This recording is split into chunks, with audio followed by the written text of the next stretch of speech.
जय हिंद सब। और आप सब कैसे हैं? अच्छे हैं जी। आज हम पढ़ने जा रहे हैं संबंध बोधक अव्यय। क्या पढ़ने जा रहे हैं? संबंध बोधक अव्यय। देखो, पिछली कक्षाओं से हम अव्यय के बारे में जान रहे हैं। अव्यय का जो पहला भेद होता है क्रिया विशेषण, उसकी हमने विस्तार से चर्चा की। उसी चर्चा की श्रृंखला में हम आगे बढ़ते हैं और हम आज किसे देखने जा रहे हैं? संबंध बोधक अव्यय को। ध्यान से समझिएगा। संबंध बोधक नाम से पता चल रहा है ये किसका बोध कराएगा? संबंध का। किसका बोध कराएगा? किसका संबंध? संज्ञा सर्वनाम शब्दों का संबंध। ये किसी संज्ञा शब्द के साथ या किसी सर्वनाम शब्द के साथ उसके पीछे जुड़ जाता है और उसका किसी दूसरे शब्द के साथ संबंध दर्शा देता है। इसलिए इसको कौन सा अव्यय कहते हैं? क्या कहते हैं? संबंध बोधक अव्यय। जैसे मान लीजिए मैंने एक बात लिखी कि चोर पुलिस के कारण पकड़ा गया। चोर पुलिस के कारण पकड़ा गया। एक वाक्य लिखा हमने साहब, चोर पुलिस के कारण पकड़ा गया। ध्यान से देखिएगा, यहां चोर और पुलिस का संबंध जो है ना इस शब्द से जुड़ रहा है। किस शब्द से? कारण। आप बोलिएगा अपने कमरों में बैठ करके मोबाइल हाथ में लेकर के, ताकि घर वालों को पता चलता रहे कि आप पढ़ रहे हैं। ठीक है, चोर पुलिस के कारण पकड़ा गया। तो यहां यह संबंध कौन सा शब्द दर्शा रहा है? कारण। कौन सा शब्द है? कारण। जैसे मैंने लिखा जी, वह बच्चे के वास्ते कमाता है। वह बच्चे के वास्ते कमाता है। तो यहां कौन सा शब्द आया? वास्ते। कौन सा शब्द आया? और वास्ते शब्द इसका आपस में क्या जोड़ रहा है? संबंध जोड़ रहा है, संबंध जोड़ रहा है। जैसे हमने कहा शेर जंगल की तरफ गया। शेर जंगल की तरफ गया। तो यहां शेर का और जंगल का संबंध एक शब्द जोड़ रहा है। कौन सा? तरफ। कौन सा जोड़ रहा है? तरफ। जैसे मैंने कहा कि घोड़ा, जैसे मैंने कहा घोड़ा अस्तबल के सामने खड़ा है। घोड़ा अस्तबल के सामने खड़ा है। अब साहब इसमें क्या आएगा? सामने। क्या आएगा? सामने। अब जैसे ही मैंने सामने को रेखांकित किया, आपके मन में एक द्वंद्व जन्म लेगा कि सर सामने तो स्थानवाचक क्रिया विशेषण जैसा प्रतीत हो रहा है। ठीक है, अब देखना अंतर क्या होगा। उस अंतर को हम उदाहरणों से ही स्पष्ट करेंगे साहब। जैसे मैंने एक उदाहरण तो लिखा, घोड़ा सामने खड़ा है। ध्यान से समझिएगा, घोड़ा सामने खड़ा है। और दूसरा उदाहरण मैंने लिखा, घोड़ा अस्तबल के सामने खड़ा है। स्पष्ट हो गया होगा इस उदाहरण से आपके। ठीक है भाई, घोड़ा सामने खड़ा है। यहां सामने शब्द स्वतंत्र रूप से किसके लिए आया है? क्रिया के लिए आया है। किसके लिए आया है? क्रिया के लिए। तो यह कैसा शब्द होगा? क्रिया विशेषण। और कौन सा क्रिया विशेषण है? बोलो महाराज। स्थानवाचक क्रिया विशेषण है। लेकिन मैंने कहा घोड़ा अस्तबल के सामने खड़ा है, तो यहां सामने शब्द घोड़ा और अस्तबल का संबंध दर्शा रहा है जी। इसलिए यह कौन सा अव्यय हो गया? संबंध बोधक अव्यय। संबंध बोधक अव्यय। जैसे एक उदाहरण देखिएगा, भिखारी, भिखारी समीप बैठा है।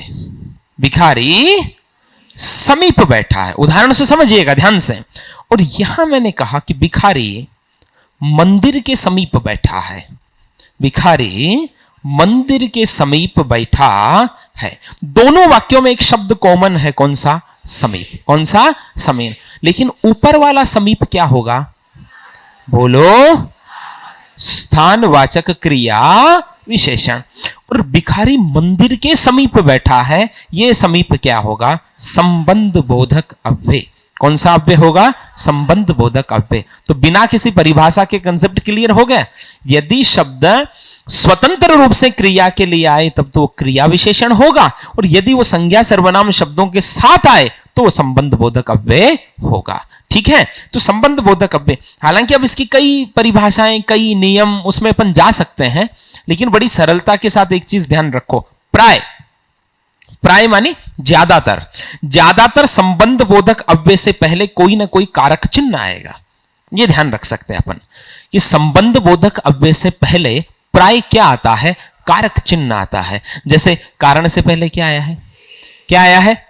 बोलना है वहां क्या आया है के, और वास्ते के पहले क्या आया है के, तरफ के पहले क्या है की, और सामने के पहले भी क्या है के।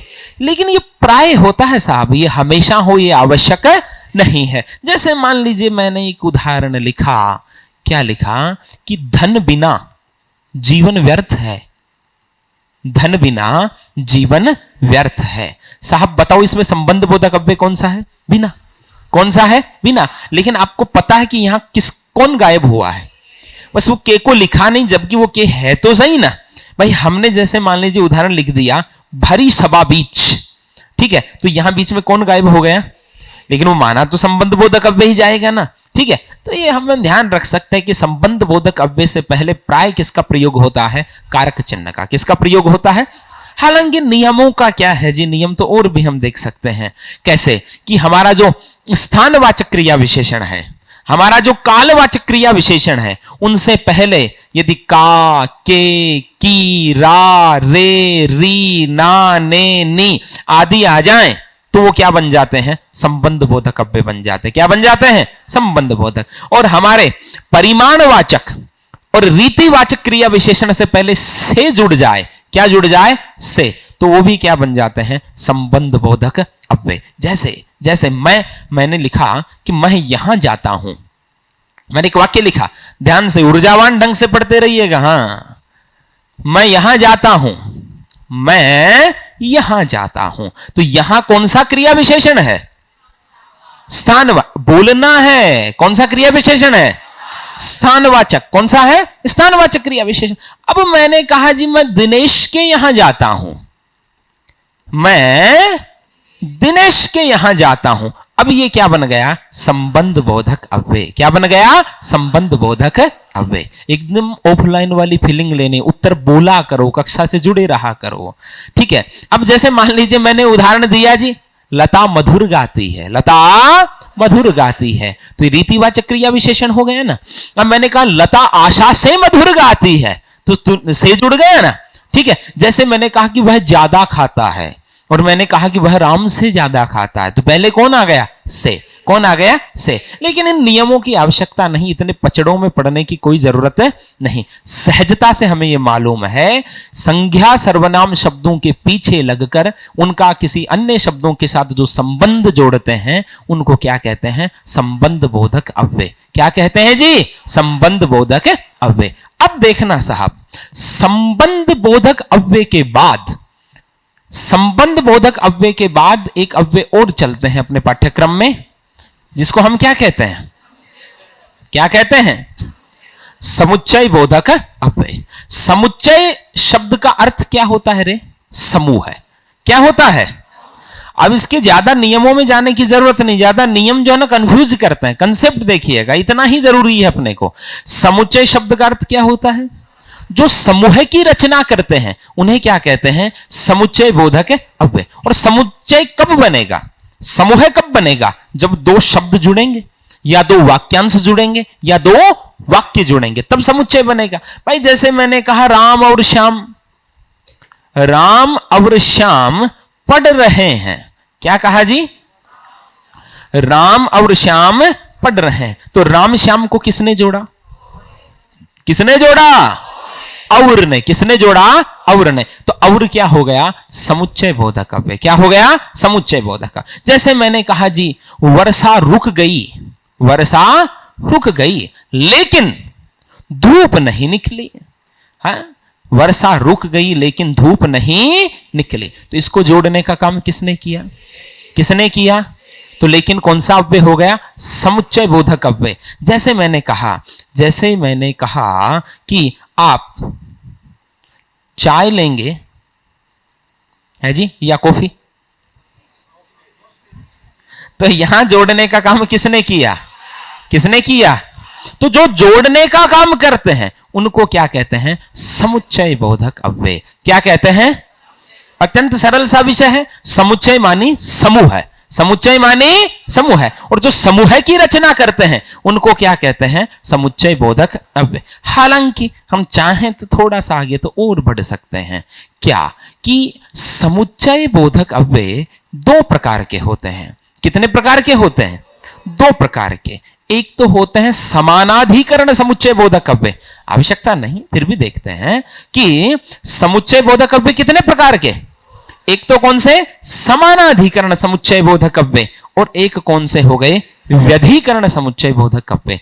इनकी किसी परिभाषा में जाने की जरूरत नहीं, केवल इतना सा ध्यान रखना है, संयुक्त वाक्य बनाने में जो कनेक्टिव वर्ड काम आते हैं, संयुक्त वाक्य, वाक्य विचार में हम संयुक्त वाक्य, मिश्र वाक्य ये पढ़ते हैं ना, तो जैसे हम वाक्य विचार देखेंगे तब ये चीज क्लियर हो जाएगी कि संयुक्त वाक्य बनाने के लिए बीच में जो कनेक्टिव वर्ड जुड़ते हैं उनको क्या कहते हैं, क्या कहते हैं, समानाधिकरण। और मिश्र वाक्य बनाने के लिए जो कनेक्टिव वर्ड जुड़ते हैं उनको क्या कहते हैं, व्यधिकरण। क्या कहते हैं, व्यधिकरण। भाई जैसे मैंने कहा कि हिंदुओं के प्रार्थना स्थल को मंदिर कहते हैं और मुसलमानों के प्रार्थना स्थल को मस्जिद कहते हैं, तो समानाधिकरण अव्यय कौन हो गया, कौन हो गया।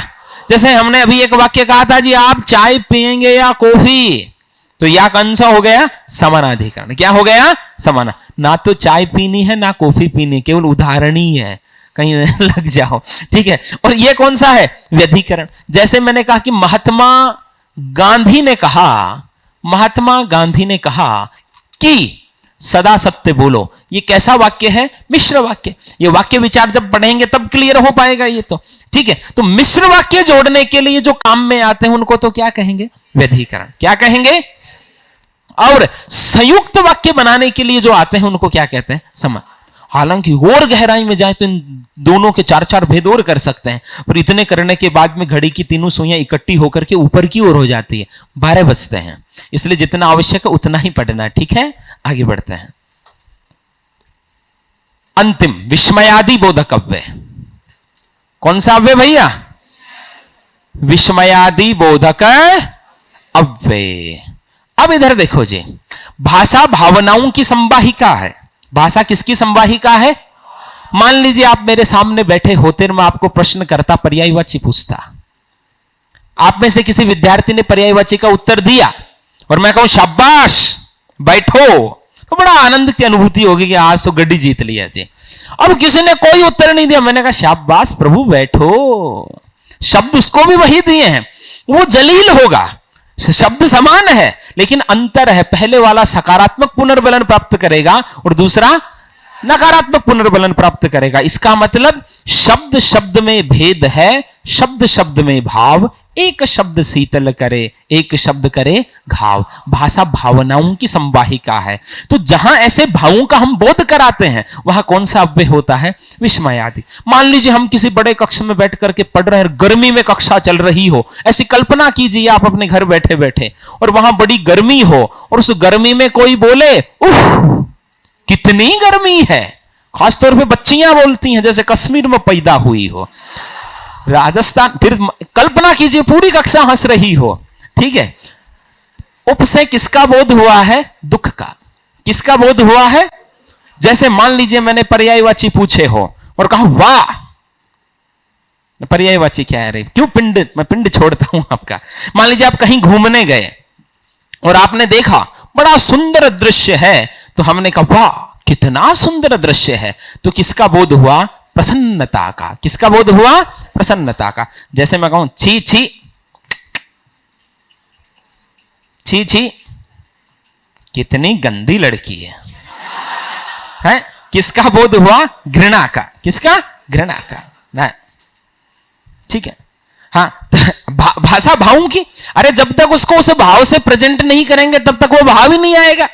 अब मान लीजिए ये कहना हो वाह कितना सुंदर दृश्य है, इसको कोई ऐसे कहे वाह कितना सुंदर दृश्य है, भाव का बोध होगा क्या, नहीं होगा। किसी ने उत्तर दिया, मैंने कहा शाबाश बैठो, तब तो उसको फील होगा शाबाश बैठो, उसको फील ही नहीं होगा, ठीक है। तो जहां ऐसे, जैसे मैंने कहा सावधान कार्य प्रगति पर है।